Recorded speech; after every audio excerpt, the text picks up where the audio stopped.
Assalamualaikum warahmatullahi wabarakatuh.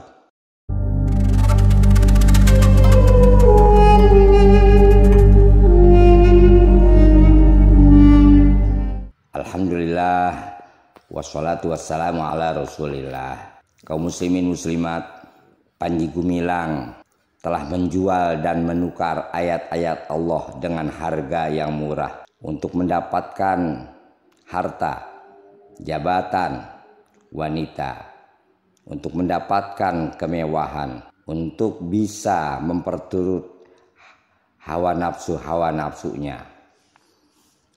Ketika di dalam sholat jamaah laki dan perempuan, ia meletakkan perempuan ada di shaf terdepan. Ia ingin mengangkat derajat wanita, ingin menyamakan wanita dengan pria dengan mengutip ayat innal muslimina wal muslimat wal mu'minina wal mu'minat wal qanitina wal qanitat, sampai Allah menyebutkan a'addallahu lahum maghfiratan wa ajran 'azima. Sesungguhnya orang-orang Islam laki dan perempuan, orang-orang beriman laki dan perempuan, orang-orang yang patuh istiqomah laki dan perempuan, sampai Allah mengatakan a'addallahu lahum maghfiratan wa ajran 'azima.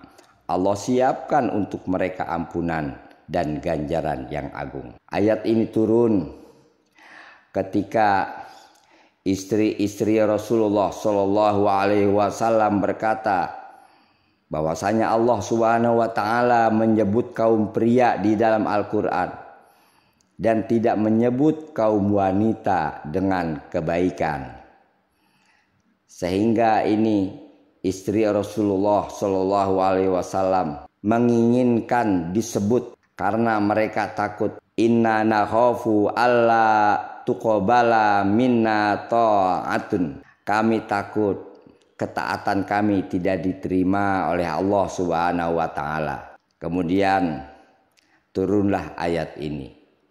Disebut mereka, yaitu wanita-wanita muslimah yang beriman, yang istiqomah.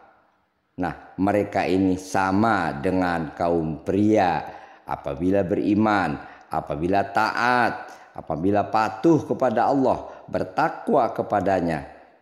Semuanya Allah akan berikan ampunan dan ganjaran pahala yang besar. Tidaklah bisa ayat ini dijadikan alasan bahwa kaum wanita dan pria sama dalam segala hal, sehingga di dalam sholat pun tidak dibedakan, bahkan ada di shaf terdepan. Masya Allah. Kemudian Panji Gumilang pun dia ketika merenggangkan shaf-shaf sholat di dalam jamaah, ia mengatakan bahwa Allah Subhanahu wa taala telah berfirman, ya ayyuhalladzina amanu idza qila lakum tafassahu fil majlisi fafsahu yafsahillahu lakum. Hai orang-orang yang beriman, apabila dikatakan kepada kamu berlapang-lapanglah di dalam majlis-majlis,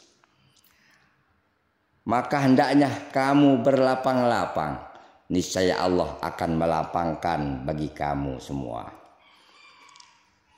Ayat ini dijadikan bahwa berlapang-lapang di dalam barisan, di dalam shaf, di dalam berjamaah. Jelas ini keliru. Ini hadirin sekalian turun ketika ada pertemuan besar para sahabat. Ada yang dari ahli Badar, ada yang bukan. Nabi kita Muhammad Shallallahu Alaihi Wasallam sangat memuliakan ahli Badar. Kemudian di hadapan Nabi telah berkumpul dengan berjejal-jejal mereka yang bukan dari Ahlul Badar.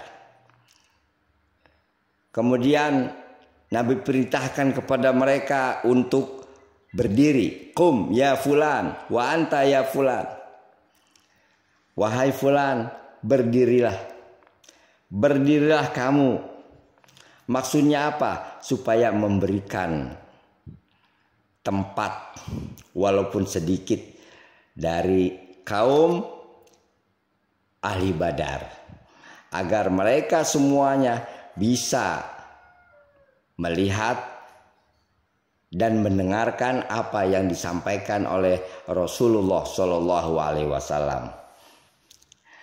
Jadi ayat ini menjelaskan tentang agar kita di dalam majelis-majelis, apakah itu majelis ilmu atau majelis rapat, bahkan majelis tempat pertempuran, ketika memang berjejal-jejal, maka hendaknya satu sama lain memberikan dan menyisihkan tempat untuk saudaranya, agar bisa bersama-sama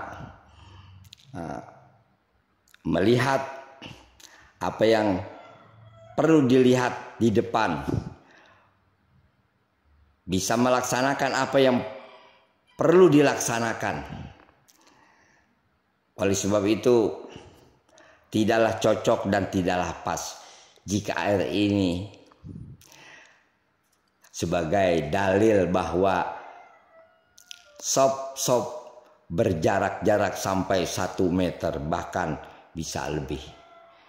Ini namanya menjual dan menukar ayat-ayat Allah Subhanahu wa ta'ala dengan harga yang murah, supaya mendapatkan jabatan, supaya mendapatkan harta, supaya mendapatkan reputasi, mendapatkan kemewahan. Nah, ini semua yang diinginkan, walau dengan menjelaskan ayat-ayat Al-Quran, bukan penjelasan yang sebenarnya. Menafsirkan ayat Al-Quran dengan hawa nafsunya. Rasulullah Shallallahu Alaihi Wasallam menyatakan, man qala fil Qur'ani bi ra'yih falyatabawa maq'adahu minan nar. Siapa-siapa yang menjelaskan tentang Quran dengan hawa nafsunya, maka silakan dia siapkan tempat duduknya di neraka. Na'udzubillah min dzalik. Kaum muslimin muslimat rahimakumullah, marilah kita cintai Al-Quran, kita baca Al-Quran dan kita pelajari, kita kaji isi dan kandungannya, kita pahami benar-benar sesuai dengan keterangan-keterangan dari Rasulullah Shallallahu Alaihi Wasallam, dari para sahabat, kemudian dari ahli tafsir. Jangan sampai kita menafsirkan sesuai dengan keinginan kita, sesuai dengan kemauan kita, dengan tujuan kita hidup di dunia untuk apa, untuk ini dan itu, demi goal, maka menafsirkan dan menjelaskan ayat Quran sesuai apa yang kita kejar daripada kehidupan dunia. Mudah-mudahan ini bermanfaat. Mudah-mudahan kita selalu disatukan oleh Allah Subhanahu wa ta'ala dengan Al-Quran. Sekian, assalamualaikum warahmatullahi wabarakatuh.